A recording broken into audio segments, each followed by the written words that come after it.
All right, class. First off, as always, good day. I'm glad you're here. So today we're going to finish off World War II.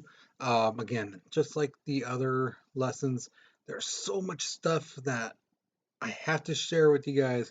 I have tried to edit it as best I could without taking away too much, but without making it too much. So yeah, I do apologize if it seems like it's a lot. But again, this is a very crucial part of world history, is how World War II ended.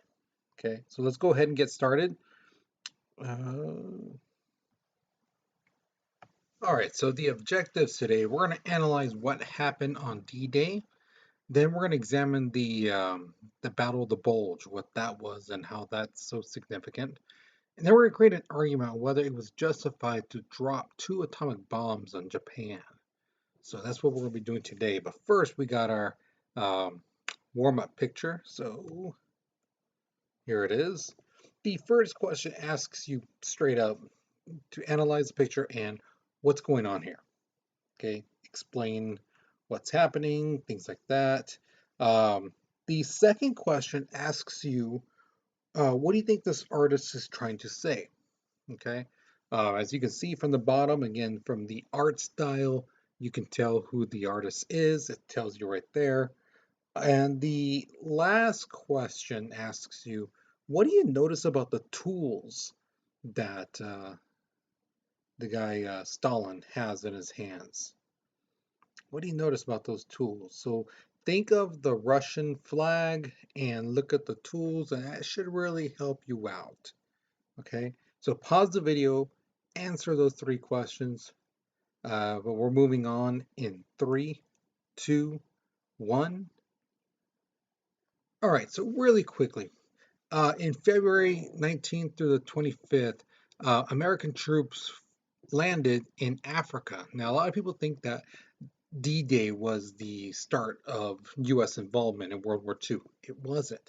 They actually went to Africa first, but they were met by the German Panzer Division leader, Field Marshal Erwin Rommel. He was known as the Desert Fox. Now, this guy was like the best of the best. He was tearing through the British quite easily, but then when the U.S. got involved, he kind of met his match because not only did the U.S. add in some extra troops and tanks, but we also had a very smart general named George Patton who helped out the U.S. kick out the Germans out of Africa. Now, May 12th, the Axis powers surrounded um, the Germans in Tunisia. They kicked them out of North Africa, and then they followed them basically to Italy. Specifically, they went to Sicily first, and they're just making their way through. The Italian force is not really holding back. They can't, fight the British and the U.S. Because they're just going full force. So eventually, Italy is almost completely taken over, and the Grand Council basically passes a vote of no confidence in their leader, Benito Mussolini. Okay, now Mussolini and Hitler, they're buddies, but because the Italian people and the Grand Council are like, you know what, Mussolini, you just suck, man. You can't. Your leadership is just worse. It's just horrible. And so instead of in our country, we have a thing called impeachment. In some parts of the world, they have this thing called vote of no confidence. So usually the person's kicked out, but in this case, they arrested Mussolini and martial law was declared throughout the land. September 8th of that same year, Italy is like, you know what? We're done. We're out of this war. We don't want no more part of it, things like that. Germany feels betrayed. They're like, what? Wait. You guys are leaving us? You know what? Since you're leaving the war, we're going to attack you. We're going to try to take over your land. So then all of a sudden, the Italian army is saying, no. Now they're going to join the Allies and fight against the Nazis. So 1 minute they're going against the Allies, they quit, and then Germany starts attacking them.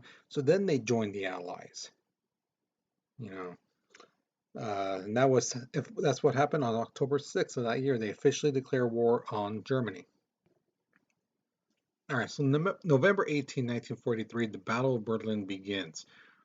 This is significant because that's the German capital, and they are constantly bombed all the way from November 18th, 1943 up until March 24th, 1944. So basically, like 6 months of just being bombed every single day, basically.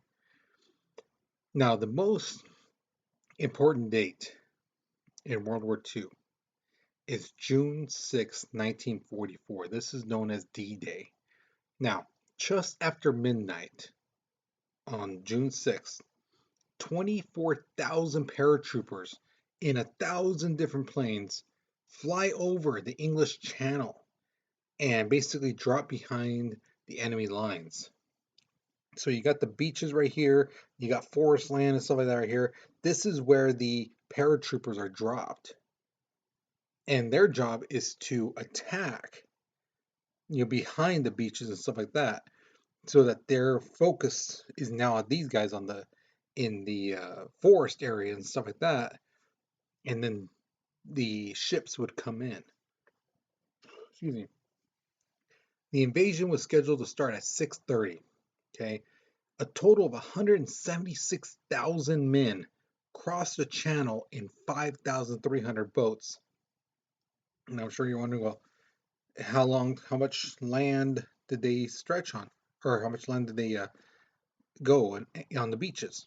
It's about 45 miles. Okay, so you just imagine 45 miles worth of beach land, and there's 176,000 men who are going through there. This was known as Operation Overlord. Okay, the American troops had several sections where they went to Utah and Omaha. Okay, um, Omaha Beach is one of the most famous ones. It's where a lot of movies and video games usually tend to pick on because it was a very, very bloody beach. The British landed on Gold and Sword. Okay, now here's another group that a lot of people don't really recognize or they just forget. But the Canadians actually were on D-Day too. They actually sent troops over to help us out. And they had a section called Juno. All right. This is the bloodiest battle in U.S. history since the Battle of Antietam in the Civil War. And in that battle, 2,500 men were killed. Now, the thing is, with D-Day was such a big push, these guys just kept going, kept climbing through the sand, through the barbed wires, through the trenches and things like that. And they just started going through. Once one group went through, the rest of them just like charged in. And they are eventually able to take the beaches. Okay. Now that the US and British had a foothold on European soil, the Germans kind of stepped back. And now Hitler's like, you know what? We're losing our battle with the Russians. So he's like, let's focus more now on these guys over here. We'll fight Russia, but we need to focus on the Americans and the British because they just barely stepped foot on Europe, you know. So we can, if we focus on them, we can kick them out again. So here we come to your first questions. Do you think it's a smart move to accept these help or assistance from people who you were once at war with? So the Italians, like I said, they fought against the United States and Britain, and then all of a sudden they quit, and then they join up with the Allies. Is that a smart move to accept the help from the people who you were just fighting against like a couple months ago? And the other question is, if Hitler has sent his troops at the beaches of Normandy and Omaha and some of that, do you think that we would have broke through eventually, or do you think that the Nazis would have pushed us back? Remember, we're on the beach. You know, it's not there's much room to maneuver and things like that. So if you think Hitler sent all his troops and things like that, made a one big push, do you think that the U.S. would have, or the British and the U.S. would have eventually broken through again, or do you think that, you know, um, the Nazis would have pushed them out completely, and they wouldn't be able to do it again? What do you think? Okay, so pause the video, write your response, but we're moving on in three, two, one. All right, so here's the thing. If you watch the old videos and stuff like that of the German people when they see Hitler and they're waving their flags and they're just like in tears, like, oh my God, he's the greatest ever, things like that. That was some people, not all. Hitler did not have the love and loyalty of all his people, especially those in the military, especially those who were higher up in the military. Some of them saw Hitler as like, this dude's only after himself. He talks about the fatherland and things like that, but he could give two craps about our country. It's all about him. In total, there were at least that we know about 42 different attempts on his life. Okay, that's what we know about. There could have been so much more but the plans were foiled or something happened. Somebody ratted. Um, there was an undercover SS officer who was there. Who knows how many more um, were barely in its infancy before it could actually become a plan. But the ones we do know about, there were 42. The one on July 20th, it's known as the July Plot, or some people know it because of the movie Operation Valkyrie.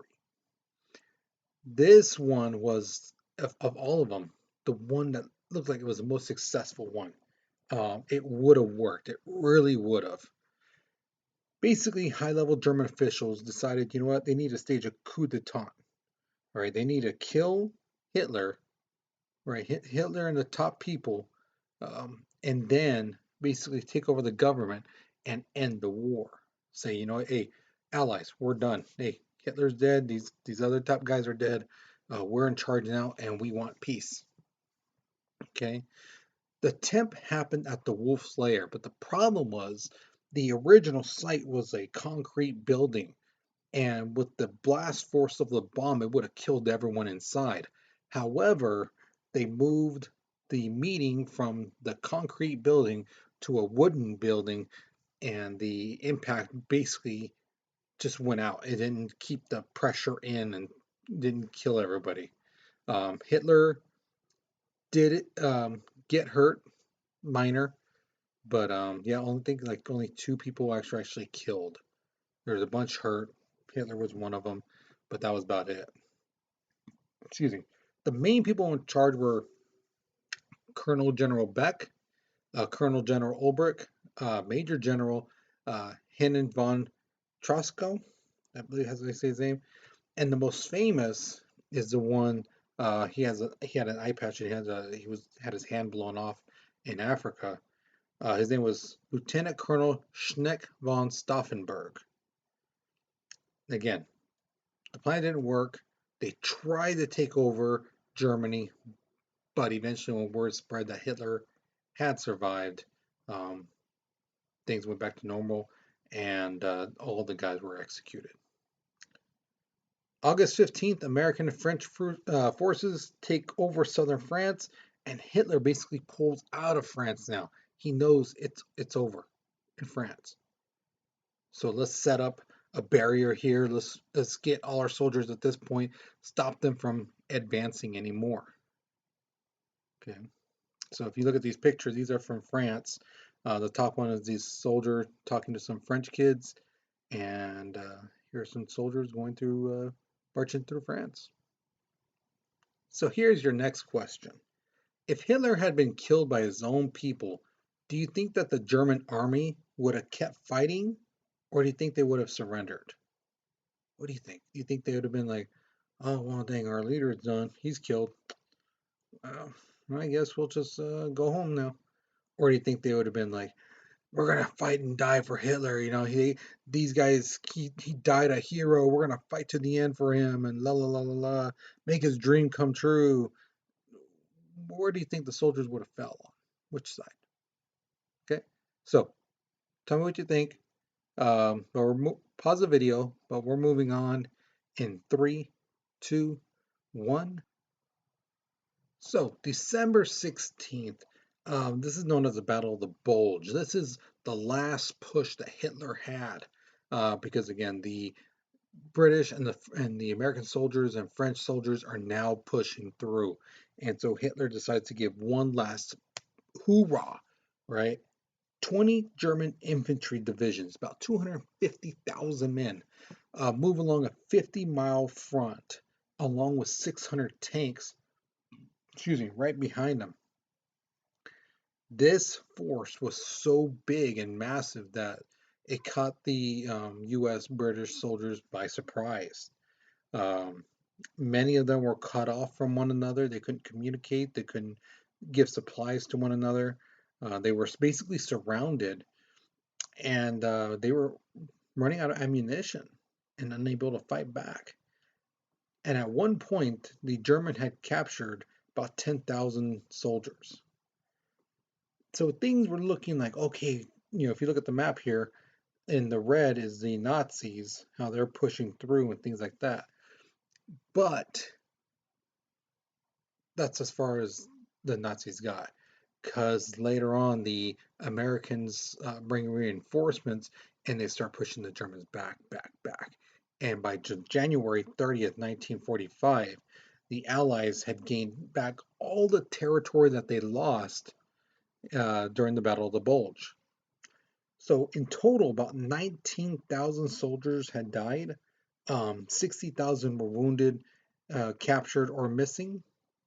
However, the German army basically lost 100,000 men, and all that 600 tanks, almost all of the tanks and airplanes were destroyed. All right.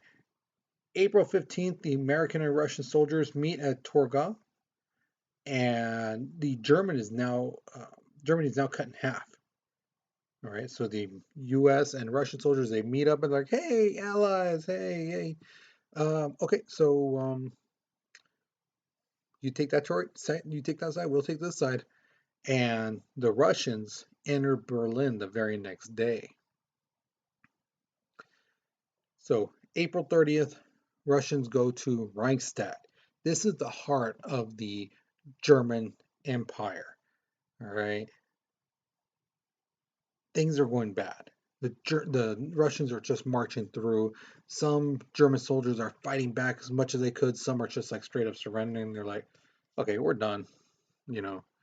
So later that afternoon, when the Russians are about half a mile away from uh, the bunker where Hitler is hiding, he appoints Admiral Karl Donitz as the head of state and Joseph Goebbels as the chancellor of Germany. So Hitler steps down. Um, Hitler and his now wife, Eva Braun, instead of being captured, they decide to kill themselves. So they poison themselves and their dogs, and then Hitler shoots himself. And once that happens, the soldiers quickly take his body outside and they burn it, at the garden.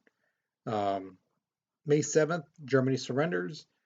May 9th, VE Day is declared, which means victory in Europe. However, on November 26th, the Allies basically say in Cairo, Egypt, they have a meeting and they say the only way they'll accept Japan's surrender is if it's unconditional, meaning there are no truce, no ceasefire, no. Either you're fighting or you're not. And if you're not, you surrender. So here's my next question for you. If the Russians had captured Hitler, what do you think they would have done with him? Do you think that they would have killed him? Do you think they would have tortured him? Have a trial for him? Do you think they would have interrogated him, like question him? Do you think they would have put him in jail? Or do you think they would have done a mix of those things? What do you think? Okay. So what do you think they would have done with if they had captured him? Okay. If you think of something that's not on here, let me know. Put it down. I want to know what you think. Okay. So pause the video, but we're moving on in 3, 2, 1. All right, so June 15th, 1944 in Saipan. It's a 14-mile long island.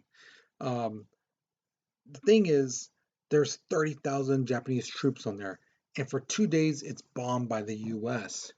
Now, in 4 weeks' time, 16,525 Americans are killed or reported missing. Excuse me. About 30,000 Japanese soldiers are killed. So almost all the soldiers that were there are basically killed. The sad thing is, on that island, there's about 4,000 Japanese civilians. And the thing is, these guys are scared. They're basically told by their government that if the US lands there and you're still there, they're going to torture you, they're going to kill you, they're going to do all this stuff to you. So the honorable thing for you to do is not to surrender, but rather take your own life. And that's what a lot of them did. Some of them went to this highest mountain and they would just like leap off. Some of them holding their babies and they would just jump off. Some American soldiers saw this and were just traumatized by this. How these guys would just jump off like lemmings, just without a care. Now there were some civilians who felt like, I'm just going to surrender. I don't want to kill myself, kill my family, things like that. And these guys were executed and killed by the remaining Japanese soldiers. So, February 19th, 1945, the Battle of Iwo Jima. So, if you see in this picture right here, this is before the invasion. Um, for 72 days, it's being bombed. This island is constantly being bombed all around. Um, the fighting lasted for about a month. 6,821 Americans were killed, um, and from this battle for their heroics, 27 men were given the Medal of Honor who fought at this island. So the Battle of Iwo Jima is a very significant battle in U.S. history. So during this time in the war, the U.S. is secretly making an atomic bomb, and Japan is losing island after island after island. They're losing so much control in the Pacific that the U.S. is like, they got to surrender soon, but Japan is not. They offer them an ultimatum, but Japan doesn't take it. So on June 6th, the Enola Gay, which is this plane you see up on top, that's the crew of them. They dropped the first atomic bomb called Little Boy. They dropped it 1,900 feet above Hiroshima, and when it dropped and detonated, it destroyed an area about 5 miles. 40,000 men, women, and children were killed instantaneously. 100,000 died the next day from radiation poisoning and burns. Over the next 5 years, so many millions would die, not only from the radiation poisoning, from the water, but also the radiation coming up from the ground, because again, they didn't know how long it would take for it to be safe for people to walk into that area. So some people had radiation poisoning, and even though they weren't inside the area. And if I remember right, for every mile after that 5 miles, everyone was basically dead. The every mile out is a 10% chance that you were going to um, die from radiation poisoning. So if you're 6 miles away, you had a 90% chance that you were going to die from radiation poisoning. 7 miles, 80%, you know, 8 miles, 80%, 70%. So it's just like that. Every mile was like 10% less of a chance. Okay. So after the first atomic bomb, Japan still didn't surrender. On August 9th, the second atomic bomb was dropped called Fat Man on Nagasaki. 40,000 were killed instantaneously. And that very night, the Japanese director of War Council had a meeting. And they're like, okay, we need to seriously consider surrendering. and they were split 3-on-3. Three were like, we need to surrender because who knows how many more bombs they have like this. They could wipe out our whole country. They could kill us all. Then there was the other ones who were like, no, no, no, we need to keep fighting. The honorable thing is to keep fighting. They basically needed the emperor to break the tie. And the emperor was like, we need to surrender. So the next day, August 10th, Japan offers a surrender, but with conditions. And the thing is, they are denied. Because again, the United States and the Allies are like, no, it has to be complete surrender, no conditions, no none of that kind of crap. So about 4 days later, Japan accepts unconditional surrender with terms. Okay. Uh, August 30th, Japan is occupied by the Allied forces. The soldiers go in and check it out, things like that. September 2nd, Japanese signed the ceremonial surrender aboard the USS Missouri, and that officially ends the war. Now, here's the thing. The plan if the second atomic bomb didn't make Japan surrender, they were going to do an invasion. That was going to take place on November 1st. Japan had basically decided they were going to gather 500,000 soldiers and prepare to train their 6 million civilians on how to fight with everything from guns to bamboo spears. So they were ready to fight to the end. So here's my question to you. Was the US justified in dropping both atomic bombs? Why or why not? Was it okay that they dropped both bombs on Japan? Do you think one would have been enough? You think they had to drop the two, you know? What do you think? So write down your thoughts, uh, put them down, okay? But we're moving on in 3, 2, 1. All right, so now we come to your exit ticket question. Remember, pick one of these questions. First one says, how do you think the world would have been if Hitler had taken over Europe, Africa, and Russia? How do you think the world would have been? Do you think he would have just stopped there? Or do you think he would have taken over all the rest of, that half of the world? Or do you think he would have tried to gone after South America, the United States? What do you think? How do you think the world would have been? The second question asks, if the US hadn't created the atomic bomb, do you think the Allies would have won the war? Do you think we would have had to invade Japan and make them surrender? And, what do you think would have happened? Do you think we would have won the war? Why or why not? Okay, so answer one of these two questions, okay? But once you do, you are done for this class, okay? So hopefully you guys learned something new. Again, I really wish we could have done more about this because there's so much stuff in World War II. I wish I could explain more to you guys, taught you more, but yeah, it sucks. But again, I hope you guys did enjoy this. Hope you did learn something new. Okay. I will see you guys later. You guys take care. You be safe, all right?